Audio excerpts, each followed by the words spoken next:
Hello again, this is Mr. Carbajal. This is our third and last video lecture. This is on notes number 7, D-Day to the end of the war.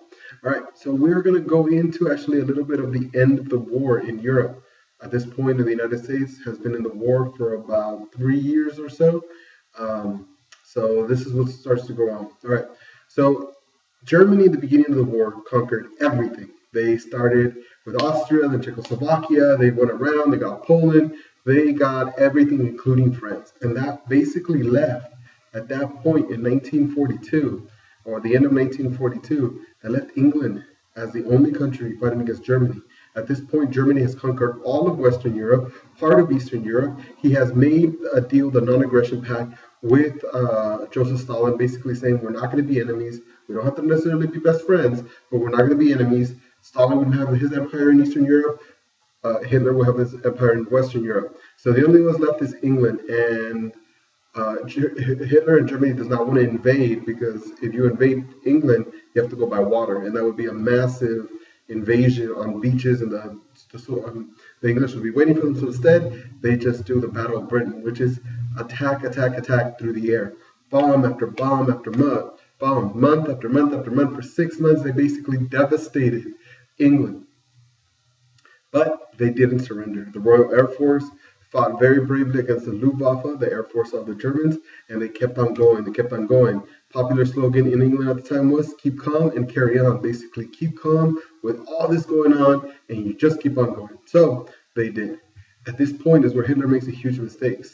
In Operation Barbarossa, Hitler would decide to attack Stalin. Him and Stalin were very similar. They were very neurotic. They both thought that each was going to attack the other. So Hitler thought, before he attacks me, I attack him. And he attacks. And he does very well in the beginning. Big, bloody, massive battles. Some of the worst battles in history, like the Battle of Stalingrad.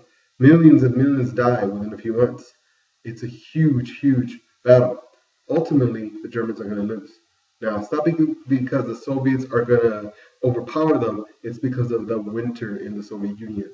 Cold, freezing temperatures where the German soldiers can't survive. So they leave Russia or the Soviet Union and start retreating back to Germany. So now you have Germany here in the middle, and you have the Soviets who were fighting over here in Stalingrad and in the Soviet Union. So the Germans are going back to Germany, and the Soviets start chasing them. So now you have Germany, who was doing so well, to conquering everything. They're starting to lose. The Soviets are starting to invade this way, going into Poland and eventually all the way into Germany.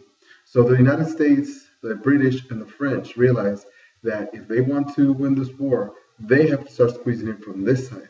So you have Germany in the middle, the Soviets, and the Allies. And the idea is you squeeze, squeeze, squeeze, squeeze, squeeze all the way to Germany, and then squeeze, squeeze, squeeze, squeeze, squeeze all the way to Berlin, and the war's over. The problem is, in order to squeeze from this side, you need France. And France is under German control. So in order to get France, you're going to have to invade it. And like I said, in order to invade, you're going to have to invade in water. And something that Hitler didn't want to do in the Battle of Britain. But we will have to. When they drew up the plans for D-Day, they knew what was going to happen. And they will invade. June 6, 1944, they invade France. Horrible, horrible conditions. Poor soldiers who are on that beachfront. But they will defeat the Germans. And they will go into France. Just a little tiny entrance. But that little tiny entrance in France, on those beaches of Normandy in northern France, is going to allow the Allies to bring in their military. And they're going to start to take over little parts of France and more and more and more and more. Eventually, they're going to get Western France. So now you have France here, you have Germany, you have the Soviet Union. The Soviets are squeezing from this side. Now France and the Allies are in France, and they're going to start to squeeze. So now, because of D-Day, June 6, 1944, the Allies are in France, and they're going to start to squeeze. So now we're squeezing, more fighting. The Germans at this point, they're just outnumbered. You have the powerful Soviets, you have the powerful Allies, and they're just squeezing all the way to Germany. At a certain point, Hitler realizes that he has enough resources for one major attack. Who do you attack? Do you attack the Soviets, or do you attack the Allies? What he felt was, since Germany's in the middle, and the Soviets are squeezing this way, and the Allies are squeezing this way, that if he attacks the Allies and he breaks them, that he's able to continue the war, regroup, more resources, more soldiers, and keep on fighting. So leads to the Battle of the Bulge, Hitler's last major offensive. And boom, they hit the Allies, and they hit them hard, but not hard enough. The Allies are going to be pushed back. They're going to be kind of bent like a bulge, kind of like a bulge to go. And so they were like this, pushing. He hits them, he kind of bends them. That's what's called Battle of the Bulge. But eventually, they push him back. And that's the end of Hitler. So now, you have the Soviets and the Allies squeezing, battles, attack, bombing. And eventually, they get into Germany. And eventually, the Soviets will get into Berlin. And basically, that's the end of the war. So let's go over some important dates. April 12, 1945, the war is almost over. A couple more weeks, and the war will be over. Our leader, Franklin Delano Roosevelt, FDR, dies after being president for over 11 years, close to 12 years. So he dies, and his vice president, Harry S. Truman, becomes president of the United States, and he will play a major role at the end of this war. A couple of weeks after FDR dies, on April 25th, 1945, the Soviets get into Berlin. So now they are taking the capital of Germany. Germany is done. Hitler realizes that. And 4 days later, on April 29th, 1945, Hitler commits suicide. And a couple of weeks after that, on May 8th, 1945, the war in Europe is over. Victory in Europe Day. VE Day 5/8/1945. So the war over? Yes, that war's over. But the problem is, this is World War II. And the United States wasn't fighting one war, we're fighting two wars. So this one might be done, but we still have that war to fight. And that war, of course, is against Japan. All right, so let's go over real quick Pearl Harbor. So they attack, do very well, massive destruction. They put us on our butts basically for 6 months. They are able to do what they want. They conquer China. They conquer all the islands leading up back to Hawaii. And remember, like I talked about in note number 5, the point of this plan was that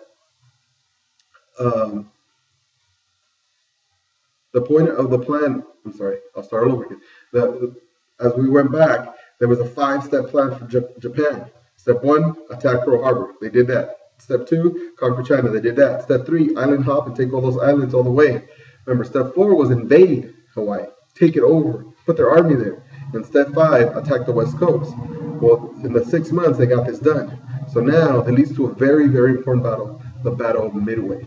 And in the Battle of Midway, the United States will defeat Japan. It will be the turning point in the war. One of the major reasons is because of secret code. We talked about earlier in note number 6, the Navajo Tuckers, who are able to produce a code for us that was never broken by the Japanese.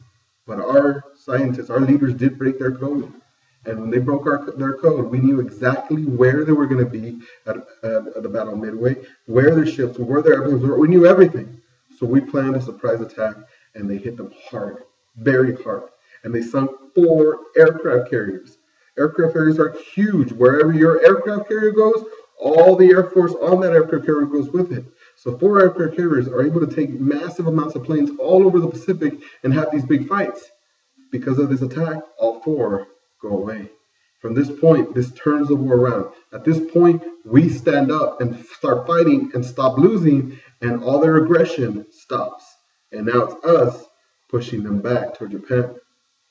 So the Battle of Midway will be a big, big deal. In the process of fighting this battle, this war in the Pacific, the Japanese are going to start getting a little desperate, and they will employ a new tactic, the tactic of kamikazes. I know you've probably heard of kamikazes, but let's go over them really quick. The idea of a kamikaze is that you take your plane and you fill it full of fuel and weapons, and you take it and you aim it directly at a ship. So instead of like shooting at it and maybe making it, maybe missing, what you do is you take your ship, your airplane, and you make it like a big, huge, massive missile and right into one of those ships. The thing is, what about the pilot? That's the part of being a kamikaze. This was a suicide mission. It was very honorable to die for your country. So for some of these pilots, when they took their airplanes and they went right into those ships and massive explosion, destruction, they were dying a very honorable death, and many were doing it. They were convinced that this is an honorable way to die, and they were doing it. So they became very, very dangerous. As the war went on in the Pacific, they became more drastic. The last two major battles of the war are on the islands of Iwo Jima and Okinawa. Those two battles are going to be very bloody, very dangerous, but ultimately, just like the since Battle of Midway, the United States will win. So at this point, Japan is done, basically. They're back to their country. They're back to Japan. They've lost everything else. China's done. The islands are done. They're back. So the United States has asked them to surrender, unconditional surrender, and they won't. They threaten utter destruction, and they still won't surrender. So at this point, the United States has two options. Option one, invade. Option two, use the weapons created from the Manhattan Project, which of course is nuclear weapons, on two cities. So the new President Truman had a very important decision to make. Now, invasion would have meant an estimation probably around 1 million more American lives, soldiers. At this point, we've been in the war for 4 years. We don't want any more war. We don't want any more. We want to be done. We want to get out of here. So invasion was probably not going to be the case. But do you really drop these massive bombs on people? Truman is going to have to make the decision, a decision that is highly criticized even today. Still, people think that he's completely wrong. It is very difficult to judge based on our way of living versus what was going on back then. Plus, there was a lot of hatred toward the Japanese because of the attack on Pearl Harbor that Truman will make the decision to drop nuclear weapons. Now, they warned them. At the Potsdam Conference, they told them, utter destruction is coming unless you surrender. They would fly over Japan and drop leaflets, little piece of paper saying, we're going to do something horrible. And they still wouldn't surrender. So on August 6, 1945, on Hiroshima, they would drop the first atomic bomb. Huge, massive explosion. The thing about a nuclear bomb, it's not just the explosion, it's also the radiation, the deadly, basically poison that comes out of that nuclear cloud that kills people. And hundreds of thousands will die. Some instantly, some over a couple days, some over a couple weeks, months, and some will continue years later through some sort of exposure to radiation. They die of cancer. Very, very nasty weapon, and we dropped it. 3 days later, we were expecting automatic surrender, and they didn't. Some people criticized Truman that he didn't give him enough time, that he didn't let the leaders meet together to decide what happened in Hiroshima, how destructive it was, and do we surrender? Because 3 days later, on August 9th, he drops another one in Nagasaki. More and more deaths. Very, very, very deadly battles, deadly weapons. 2 bombs, hundreds of thousands of people die. 2 cities basically destroyed. Very, very sad. But that's war. Unfortunately, that's war. War is very sad.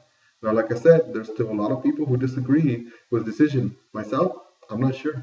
I'm not sure what to make a decision to make based on what we know now and how we live now versus 70 years from now. But still, very controversial issue. So World War II was massive.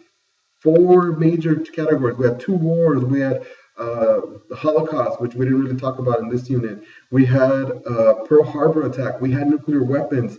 We have massive changes. We have countries that went away. We have countries that are weak now. We have the emergence of the Soviet Union as a world power that will eventually lead us into the Cold War. Lots and lots of changes.